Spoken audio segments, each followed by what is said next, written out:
आज हम बात करेंगे प्रोटोजोआ संघ के कैरेक्टर्स एवं क्लासिफिकेशन के बारे में। आपको पता है प्रोटोजोआ संघ के अंतर्गत जो भी जीव आते हैं, सजीव आते हैं, वो सभी के सभी एक कोशिकीय होते हैं और सूक्ष्म होते हैं। बहुत ही कॉमनली आपने लेबोरेटरीज में देखा भी होगा, आपको स्लाइड्स के माध्यम से दिखाया गया होगा। पैरामीशियम की स्लाइड्स बहुत ही क्लियरली विजिबल होती हैं। तो आपने ये संरचना देखी होगी। यूग्लिना भी स्लाइड्स में बहुत ही क्लियरली दिख जाता है, सिंगल सेल्ड एनिमल।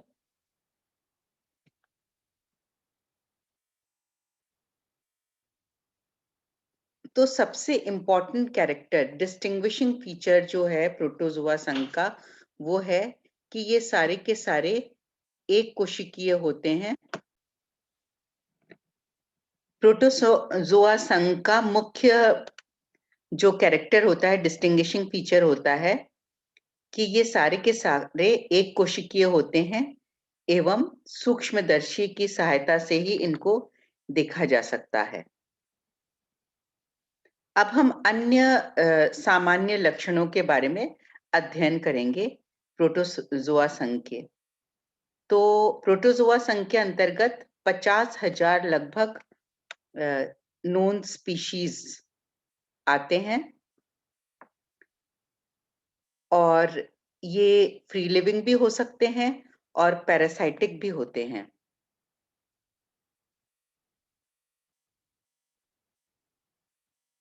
स्वपोषी भी होते हैं और परपोषी भी होते हैं। तो माइक्रोस्कोपिक होते ही हैं, हमने देख लिया। ये तो डिस्टिंग्विशिंग फीचर है, बहुत सूक्ष्म होते हैं।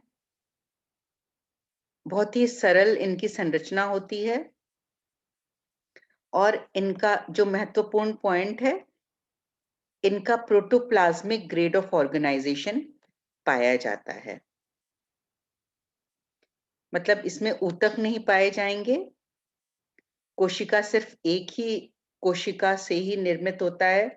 संपूर्ण शरीर एक ही कोशिका पाई जाती है पूरे शरीर में, और जो ग्रेड ऑफ ऑर्गेनाइजेशन होता है इनका, वो है प्रोटोप्लाज्मिक स्तर का।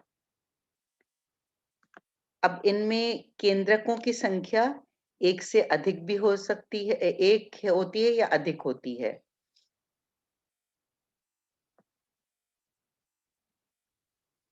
शरीर पर पेलिकल किन्हीं जंतुओं में पाया जाता है और किन्हीं पर नहीं भी होता है, और कुछ एक जंतुओं में प्रोटोजोअन्स पर के शरीर के ऊपर शेल पाया जाता है।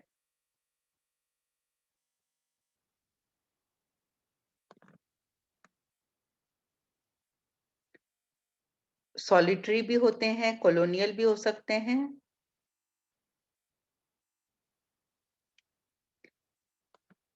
शेप भिन्न प्रकार के लेते हैं ये। Spherical, Oval, elongated, flattened. Body symmetry अनेक प्रकार की होती है। कुछ एक जंतु इसमें रेडियली सिमेट्रिकल भी होते हैं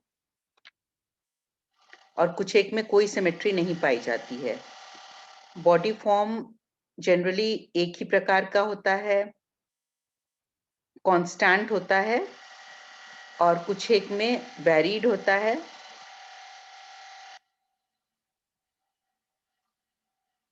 प्रोटोप्लाज्म डिफरेंशिएटेड, विभेदित होता है एक्टोप्लाज्म में, बाह्य एक्टोप्लाज्म और आंतरिक एंडोप्लाज्म में। प्रोटोप्लाज्म के दो भाग पाए जाते हैं, बाह्य एक्टोप्लाज्म और आंतरिक एंडोप्लाज्म।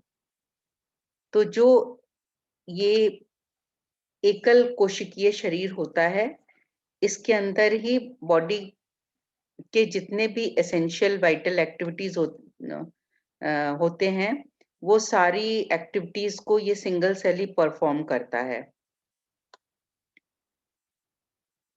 तो इस प्रकार से हम कह सकते हैं कि प्रोटोजोआ में सब cellular physiological division of labour पाया जाता है।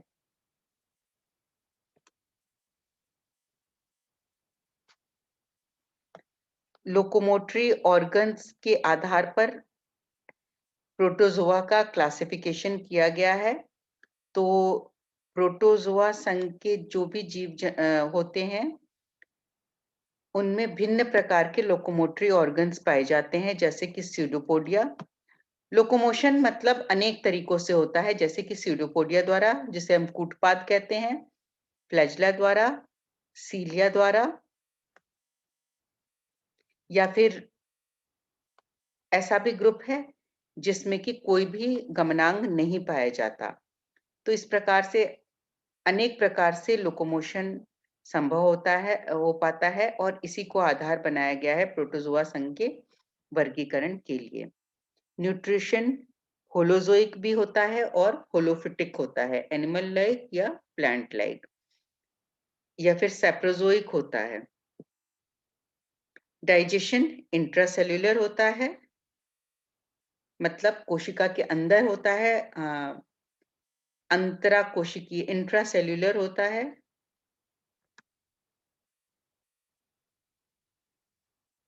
रेस्पिरेशन विसरण द्वारा होता है, सामान्य जो बॉडी सरफेस है उसके थ्रू होता है रेस्पिरेशन। एक्सक्रीशन भी जनरल बॉडी सरफेस द्वारा होता है कॉमनली, या फिर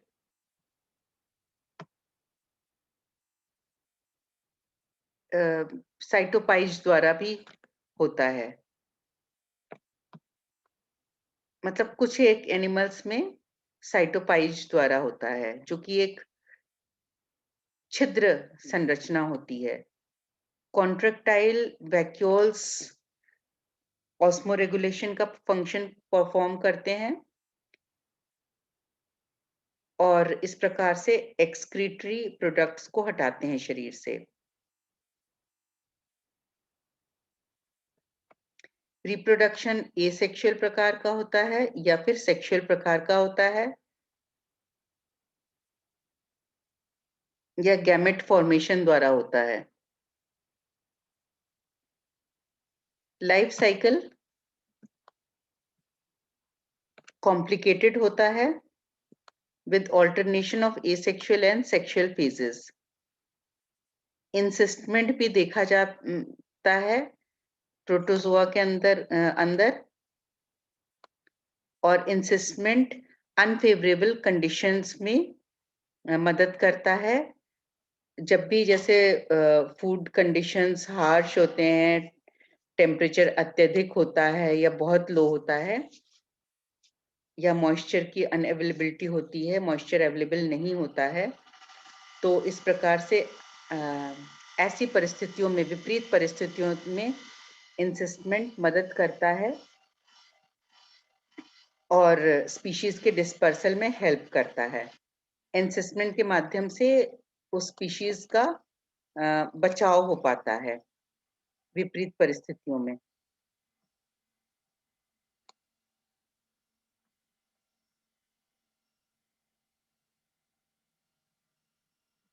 तो इस प्रकार से सिंगल सेल जो ये जो प्रोटोजोअन्स होते हैं, इनमें नेचुरल डेथ का फिनोमेना नहीं पाया जाता है।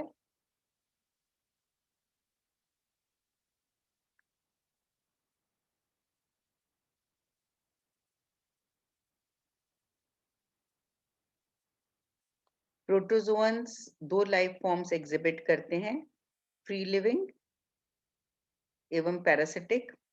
ये कमेंसल भी होते हैं।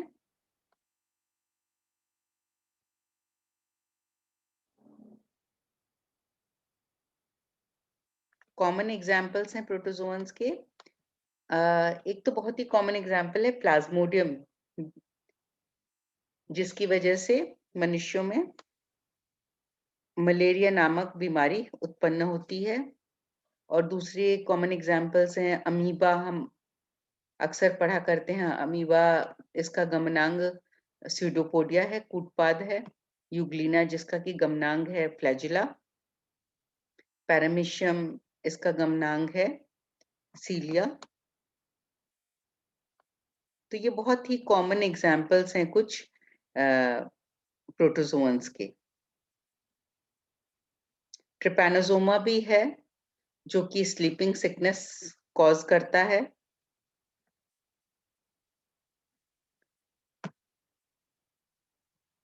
यहाँ हम एक चार्ट के माध्यम से इसका क्लासिफिकेशन स्टडी कर सकते हैं।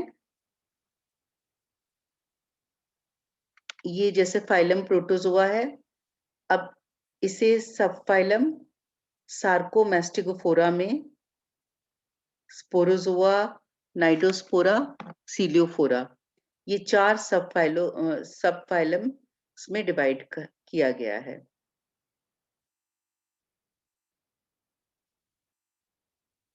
तो सार्कोमेस्टिकोफोरा में हम देख सकते हैं कि सुपर क्लास है मेस्टिकोफोरा और इसके अंदर है निम्न क्लासेस।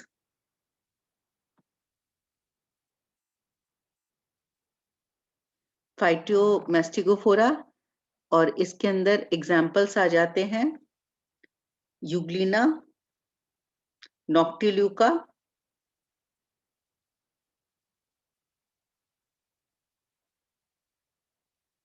अब हम अगर इधर देखें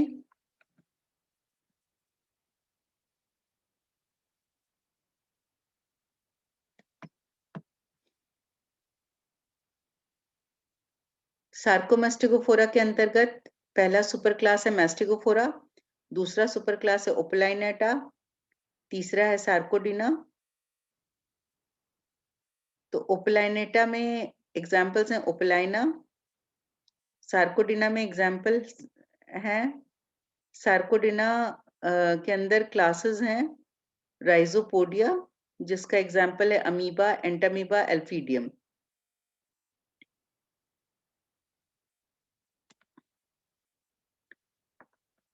फिर नेक्स्ट सब फाइलम है स्पोरोजोआ, इसमें टीलियोस्पोरा है क्लास जिसमें मोनोसिस्टिस आता है, प्लाज्मोडियम आता है, टॉक्सोप्लाज्मिया है एंड हैप्लोस्पोरिया है।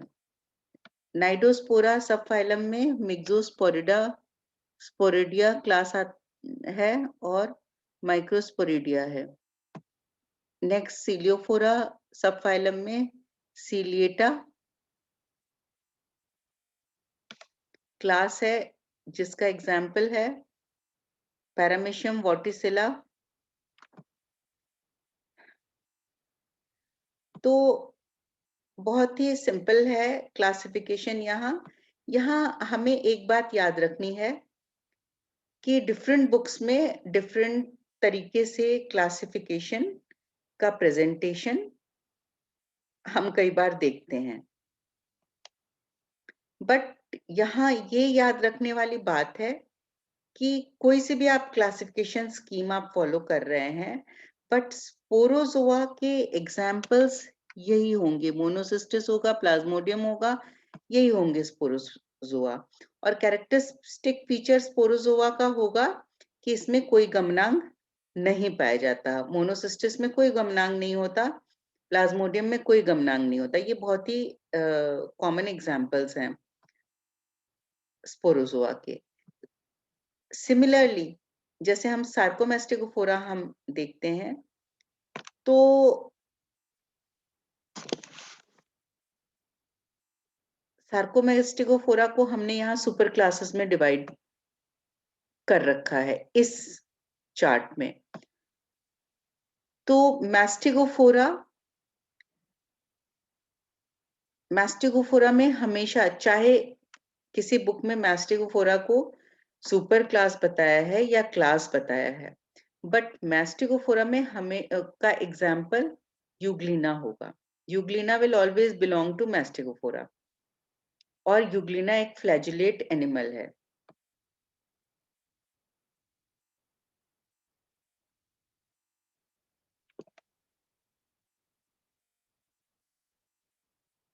सिमिलरली हम बात करें अगर सीलियोफोरा की, तो सब फाइलम सीलियोफोरा के अंतर्गत क्लास सीलिएटा आता है। तो सीलिएटा का कैरेक्टरिस्टिक फीचर ही है presence of cilia on body, locomotory organs cilia पाए जाते हैं।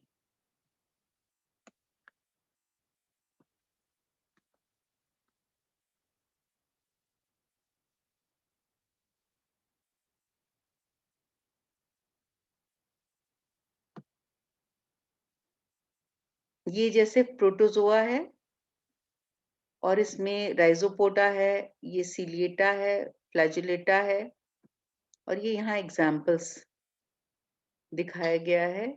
सिलिएटा का एग्जाम्पल है पैरामीशियम, राइजोपोडा का है अमीबा, फ्लैजुलेटा का है यूग्लिना और यहाँ स्पोरोजोआ का है